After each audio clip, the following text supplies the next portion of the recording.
Hi friends, welcome to my channel. बहुत बहुत स्वागत है आप सभी का। तो फ्रेंड्स, आज हम 36 चेस्ट साइज के लिए प्रिंसेस कट ब्लाउज की कटिंग कर रहे हैं और इसमें किसी भी तरह की क्रॉस पट्टी नहीं है। ये डायरेक्टली कट होने वाला ब्लाउज है। बहुत ज़्यादा आसान है इसकी कटिंग।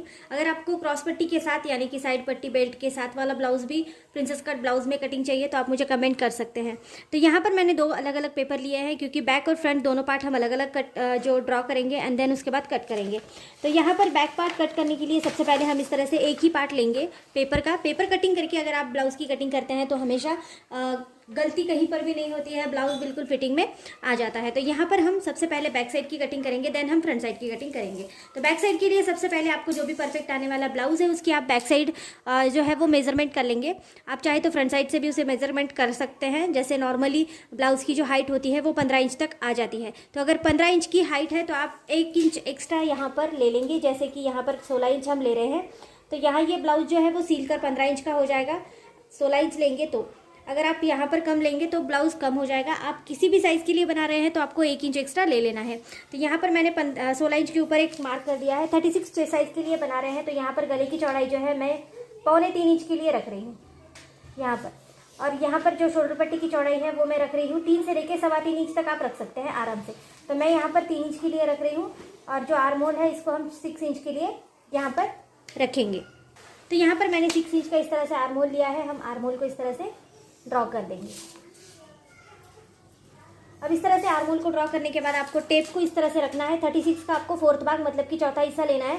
तो यहाँ पर 36 का फोर्थ भाग जो है वो 9 इंच होता है। तो मैं 9 इंच के ऊपर एक मार्क कर दूंगी। इसमें आप 1-1.5 इंच या फिर 2 इंच एक्स्ट्रा मार्जिन के लिए रख सकते हैं। तो मैं 1.5 इंच रख रही हूँ, मतलब कि यहाँ पर मैं 10.5 इंच के ऊपर इस तरह से मार्क करूंगी। और ये जो डिस्टेंस है 1.5 इंच का, ये हमारा एक्स्ट्रा मार्जिन है।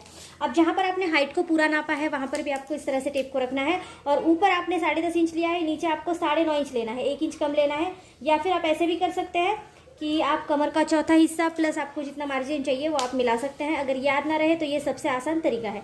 तो इस तरह से आप मार्क करेंगे और ये जो मार्किंग हमने करी है आप इसको इस तरह से जोड़ देंगे। अब यहाँ पर हम बैक साइड के लिए आर्म होल को ड्रॉ कर रहे हैं। तो यहाँ पर मैं 1.5 इंच का आर्म होल ले रही हूँ, 1.5 इंच अंदर ले रही हूँ, इस तरह से मार्क कर दूंगी। और अब पेपर को हल्का सा इस तरह से घुमा कर ले लेंगे और यहाँ पर हम आर्म होल का गोलाई में निशान दे देंगे। ये देखिए कुछ इस तरह से। यहाँ पर एक इम्पॉर्टेंट पॉइंट ये भी है कि अगर आपको गला नीचे उतरने का प्रॉब्लम है तो आप यहाँ पर 1/2 इंच डाउन दे देंगे। यहाँ पर हाफ से लेकर 1/4 इंच तक डाउन आप दे देंगे और यहाँ पर इस तरह से इसको तिरछा जोड़ लेंगे। ये बाद में आप कटिंग करेंगे। अब यहाँ पर हमें कुछ भी नहीं करना है, इतना ही करके हमको एज इट इज़ कट करना है जैसे भी हमने इसे ड्रॉ किया है। अब ये देखिए फ्रेंड्स, इस तरह से हमने इसे कट कर लिया है यहाँ पर। अब ये वाला पेपर ले लेंगे जो हमने दूसरा वाला पेपर रखा था। इसको इस पेपर को इस वाले पार्ट को इस तरह से हम रख देंगे। आप चाहे तो वापस से सब मेजरमेंट ले सकते हैं लेकिन वो बहुत मुश्किल लगता है थोड़ा, तो आप ये सिंपल तरीका भी यूज़ कर सकते हैं। यहाँ पर आप इस पेपर को पिनअप कर लेंगे। पिनअप करने के बाद आप इसकी सिंपल तरीके से, बिल्कुल सिंपल तरीके से आपको इसकी आउटलाइन लेनी है। पहले आप चाहे तो पिनअप कर लीजिए, चाहे तो इस तरह से आप अच्छे से रख लीजिए और आपको इस तरह से इसकी आउटलाइन ले लेनी है। ये देखिए, ये बहुत ज़्यादा आसान तरीका है और बहुत जल्दी हो जाता है। तो यहाँ पर इस तरह से आप इसकी आउटलाइन ले लेंगे। ये बार बार मेजरमेंट करने के लिए आपको बिल्कुल भी ज़रूरत नहीं पड़ेगी। आप इस तरह से आसानी से इसको ड्रॉ कर सकते हैं। अब देखिए इस तरह से हमने यहाँ पर इसे ड्रॉ कर लिया है। अब स्केल की मदद से हम अच्छे से इसको ड्रॉ करेंगे जिससे कि आपको पता चले कि आपकी लाइंस कहाँ पर है। तो इस तरह से आप स्केल की मदद से इसे अच्छे से ड्रॉ करेंगे। अब यहाँ पर हमको जो गले की चौड़ाई है वो वापस से यहाँ पर लेनी है। तो मैंने गले की चौड़ाई को 3.25 इंच के लिए रखा था, तो सेम वही तरीके से मैं यहाँ पर इसको 3.25 इंच के लिए रखूंगी। और जो शोल्डर पट्टी की चौड़ाई थी वो भी हम 3 इंच के लिए इस तरह से रखेंगे। आर्म होल को एक बार वापस से गिन लेना है आपको, क्योंकि आर्म होल में हमको अभी फ्रंट साइड का जो आर्म होल था इसको अभी ड्रॉ करना बाकी है। तो इस तरह से आप इसे ज्वाइन कर लेंगे। ड्रॉ करने के बाद आप इस तरह से इसे ज्वाइन करेंगे। ये देखिए इस तरह से आप ज्वाइन करेंगे। अब आपको फ्रंट साइड का आर्म होल लेना है यहाँ पर 1 इंच अंदर। पहले हमने 1.5 इंच लिया था, अब 1 इंच अंदर लेंगे और इस तरह से इसको गोलाई में जोड़ लेंगे। अब फ्रेंड्स, इतना होने के बाद आपको सबसे पहले आपका जो भी परफेक्ट आने वाला ब्लाउज होगा उसका आपको गला देखना है कितना है। जितना है उतना ही लेना है, उसमें बढ़ाना नहीं है, कुछ भी घटाना नहीं, कुछ भी नहीं करना। तो यहाँ पर मैं 7 इंच का आगे का गला रख रही हूँ। आप चाहे तो कम ज़्यादा कर सकते हैं। यहाँ से भी हम 3.25 इंच के लिए बराबर से मार्क लगा देंगे।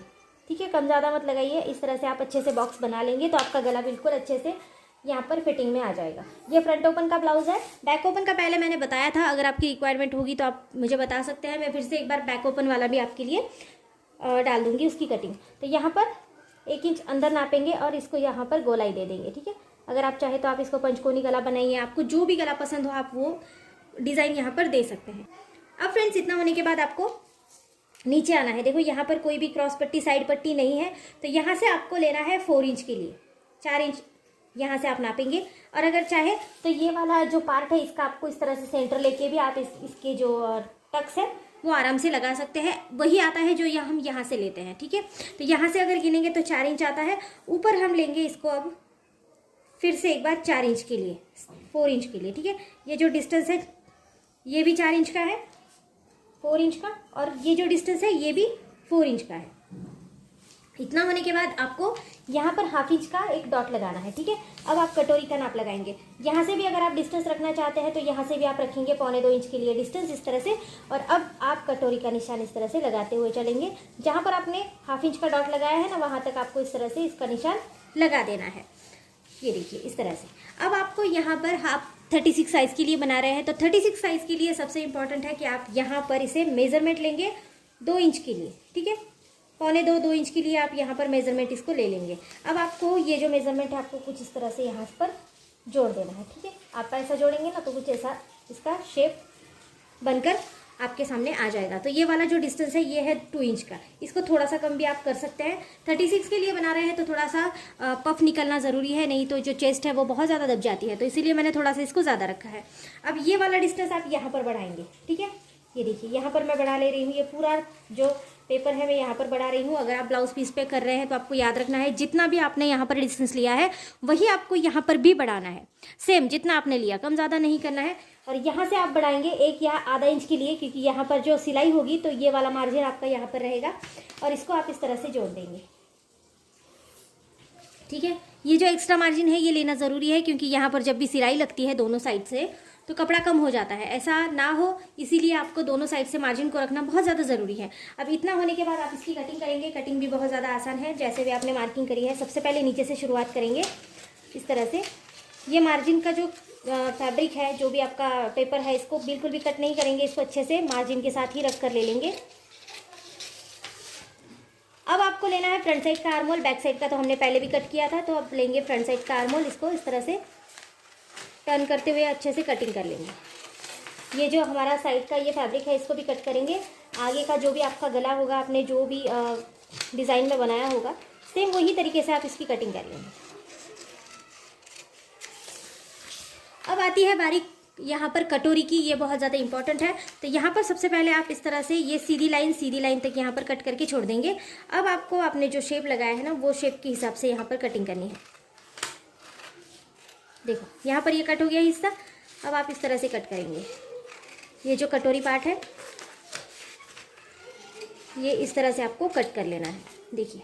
और ये जो हमारा मार्जिन होता है ना, यहाँ पर ये कट हो जाता है, इसीलिए ये मार्जिन हमको यहाँ पर बढ़ाना पड़ता है, नहीं तो ब्लाउज छोटा हो जाएगा, बिल्कुल भी मार्जिन आपका रहेगा नहीं। तो इसीलिए इसको बढ़ाना बहुत ज़्यादा ज़रूरी है। तो इस तरह से हमने 36 चेस्ट साइज़ के लिए फ्रंट ओपन ब्लाउज की यहाँ पर कटिंग करी है। आपने देखी कितनी आसान कटिंग है।